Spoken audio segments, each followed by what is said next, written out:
Dami-dami mong binanggit na pangalan na kongresista. Isa lang tanong ko, Senador, meron ba? Your Honor, wala po. Sigurado ka? Safe ka na. Sigurado po. I resent that statement, Mr. Chair.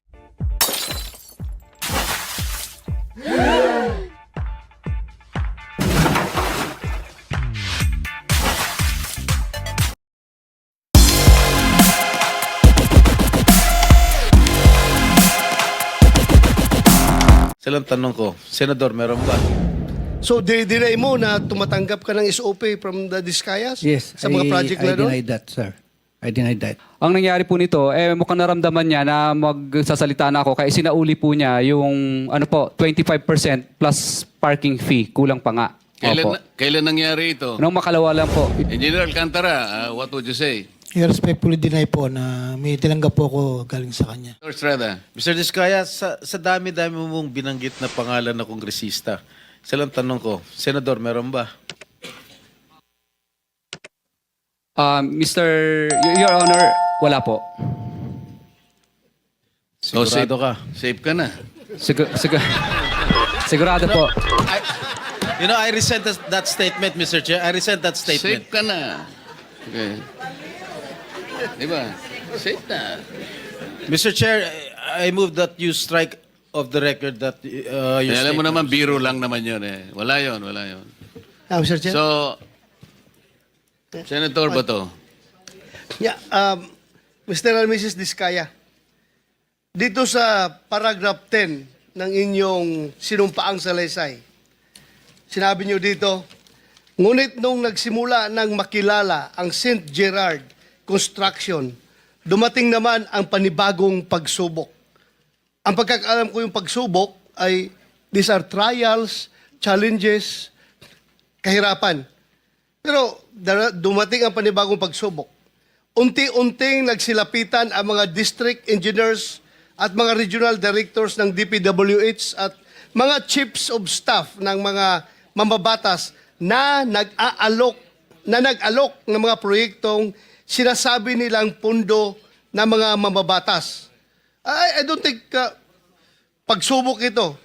Kung ako ay kontraktor, grasya ito. Grasya, hindi ito pagsubok. Grasya. But that's beside the point. Ang gusto ko lang ma-establish dito ay, totoo ba talaga na sila ang pumupunta sa iyo para mag-alok o ikaw pumupunta sa kanila humingi ng project? Mr. Chair, kadalasan, Which is which? kadalasan po pag lumalabang kami sa bidding, Oh. lagi po kami talo, disqualified. At kadalasan po, tinatakot pa kami na mabablacklist kami dahil nakatatlong disqualification kung na... talo ka, magsumikap ka, makakuha ka ng project, pupunta ka sa kanila. Bakit ang sinabi mo sa affidavit mo is sila ang pupunta sa iyo? Kadalasan po, qualified po kasi ang license namin. Kaya nilalabanan namin. So, kaya misa po, kami na po ang nilalapitan dahil kadalasan po, nilalabanan nga po namin yung mga projects nila. So, Okay, thank you. pinararating nila na... Teo, andito yung regional director ng DPWH ng Region 5. Mr. RD ng Region 5. Ikaw ba'y isa sa mga regional directors ng DPWH na pupunta kay Diskaya para mag-alok ng proyekto? wait. This is in connection with the earlier question of Senator Sherwin na parang ang nangyayari, bawal na nga, unconstitutional na nakikialam yung kung sino-sino pagkatapos na mailagay na sa NEP, ay binanggit mo yung pangalan na dalawa, Regional Director Eduardo Virgilio at Assistant District Engineer Henry Alcantara. So kailangang malinawan po ito kung sino ang nakikialam sa pag-execute po ng project pagkatapos ito ay mailagay na po sa batas. Continue. RD of DPWH sa Region 5. Mr. Chair, can you answer the question? Yes, sir. Good afternoon po, Mr. Chair. I would like to say that I do not know exactly the exact address or location of the office address of St. Gerald. I never went to that office. And I categorically say that those allegations mentioned by Mr. Diskaya, I did not receive those percentage. So that's all, sir. But I know Be that... sure, ha? You are under... Yes. Nakapag-out ka na ba? Yes. Hindi pa? Tapos na, sir. Tapos na. So, dinay mo na tumatanggap ka ng SOP from the Discayas? Yes. Sa mga project na I doon? denied that, sir. I denied that. And for my memory, I awarded to him last year one project. And that's a road project. And for current year, I think I awarded him one flood control project. That's all, sir. Flood control. Yes, sir. Okay. Si Alcantara. Before that, you want to reply to the statement of the regional director? Kasi nasa paragraph 22, binanggit mo ang kanyang pangalan, unang-una siya. Ang mga porsyentong ito, 25% ay ipinipilit sa amin bilang karaniwang kalakaran nila na wala akong kakayahang tanggihan. Binanggit mo si Regional Director Eduarte Virgilio ng DPWH Region 4 o Region 6. Tinatanggi niya. What do you say? Mr. Chair, katunayan nga, nung makalawang araw, bago po yung humihingi ako ng tulong sa kanya, kasi na-freeze ng bangko ang mga account namin kahit wala pang court order ng AMLAC, sabi ko na baka pwede pong makautang at makahingi ng tulong. So ngayon po, ang nangyari po nito, mukhang naramdaman niya na magsasalita na ako, kaya sinauli po niya yung 25% plus parking fee, kulang pa nga. Opo. Kailan nangyari ito? Nung makalawa lang po, yung engineer, yung driver po niya ang nagsauli. No, 3 days ago. 3 days ago. Tapos yung pangalawa na sumunod, yung parking fee naman ang isinauli. Mr. Chair, Totoo ba, Mr. Chair? Pasagutin natin si RD kung totoo. Ano, sinauli mo?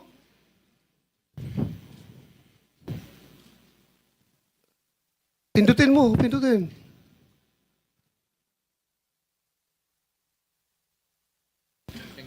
because Mr. Sagutin mo kung totoo ba na sinauli mo yung 25% na SOP na binigay sa'yo. No, I did not return any money to him. So it's your word against their word. Yes, sir. Sigurado ka? Yes, sir. Kapag mapatunayan namin ito, we can cite you in contempt. Yes, sir. Ha? So ano? Bali yung driver po niya ang inutusan niya. Tapos... Sinong driver niya? Anong pangalan? Ano po, bali si ano yun? Okay lang, Mr. Chair. Yeah, Silipin pakicheck. ko sa phone ko. We need the truth. Hindi tayo dito Anong pangalan ng driver mo? Arde. Bago siya magsabi, anong pangalan ng Arde mo? Siya na muna driver mo? para... Ang pangalan po niya na alam ko lang ay June, tao ni R.D. Virgilio Eduarte. Tapos kinuha naman po ng aking engineer yun, nagkita sila. Kasi natatakot na siyang ibalik sa akin sa office yung pera. Kaya nagkita lang po sila sa isang lugar. Parking yata yun, sa parking. Ano, Arde? My driver, the name is James po. James. James. O, sige. baka James Jr. Sige, kayong pagbalik, kalimutan natin. Doon tayo sa pagbigay. Pagbigay, sino nagbigay ng 25% sa kanya? Yung driver po niya, inutusan niya. Hindi, pagbigay. Hindi yung pagbalik. Sinauli mo ang 25%, di ba? Hindi, siya po ang nagsauli ng sa akin, Ayan, ng pera. sinauli niya sa'yo. Opo, binalik so niya. ngayon, dinay niya. Ngayon, dito tayo mag-concentrate sa pagbigay mo.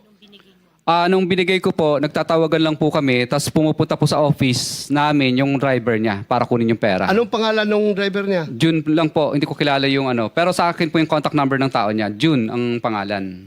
So, wala kang isa sa uli kung wala siyang binigay. Di ba?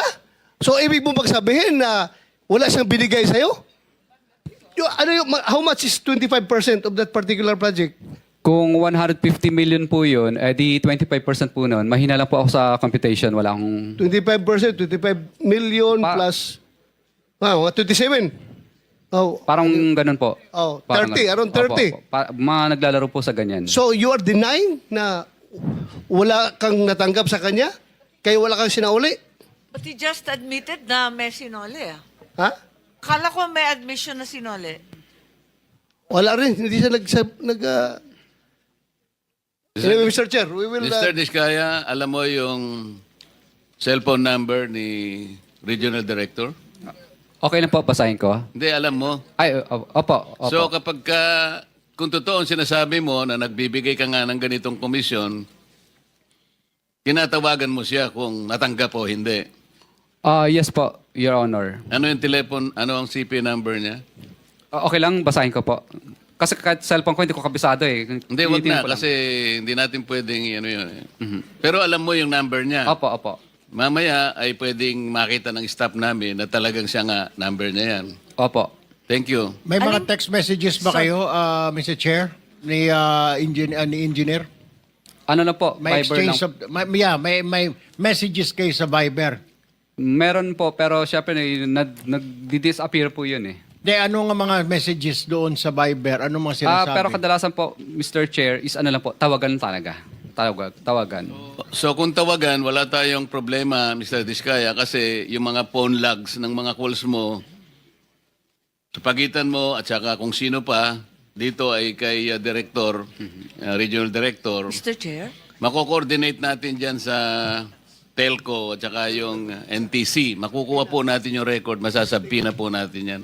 Anyway, yan po Chair? yung mapapatunayan natin sa tamang panahon. Yes, Senator. Mr. Chair and Senator Bato, kung alam natin kung saan yung parking, baka may CCTV rin. So lang, ang nakakalam sa binyo, ikaw, di ba? Saan ba dineliver yung pera? Alam ko po sa parking yata po namin. Papacheck ko po. Pa-check mo. Yung pagbalik, pagsauli. Opo. Yung pagbigay. Opo, parang doon yata sa parking The same- namin. Sa the same venue? Sa isang yard namin. I-check ninyo. Mr. Chair, since pinag-uusapan na po natin... Before that, Senator, kasi nabanggit niya rin baka gusto nating unahin muna si District Engineer Henry Alcantara, nandiyan na rin po. Dalawa lang naman ang binanggit niya. Ayan na po si Engineer Henry Alcantara. Ano po yung binanggit ninyo ritong 25%? Kanino niyo po binigay, sa kanya o sa tao niya? Sino po ba? Sa tao po niya. Pangalan ng tao niya. Si June Mendoza po ang binigyan ko po. John Mendoza. Opo.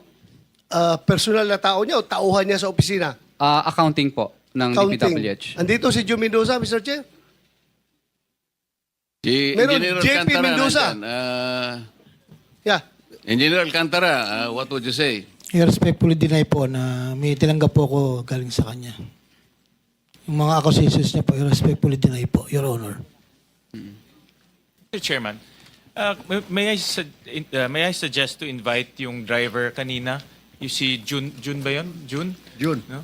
June ba yung driver? Driver po ni ito, RD po, ni yung June. RD, Opo.